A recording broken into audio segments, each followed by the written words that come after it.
আসসালামু আলাইকুম। পোশাকের উপরে যে ভ্যাট রাখা হয় তার হার সম্পর্কে তথ্য জেনে নিন। ঈদের সময় আমরা কম বেশি সবাই পোশাক কেনাকাটা করি।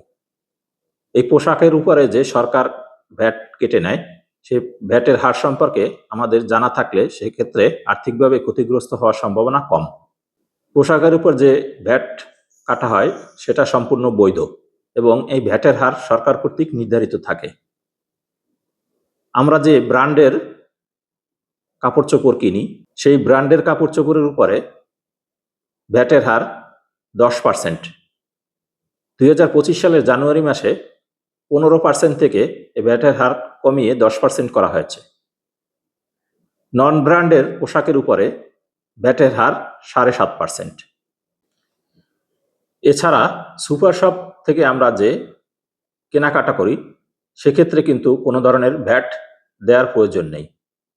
এখানে পণ্যের গায়ে যে খুচরা মূল্য এমআরপি লেখা থাকে, সেই টাকা পরিশোধ করলেই চলবে। শুধুমাত্র ভ্যাট রেজিস্টার্ড প্রতিষ্ঠানই ভ্যাট আদায় করতে পারে।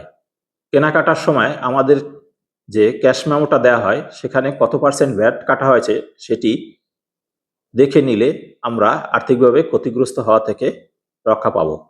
ধন্যবাদ।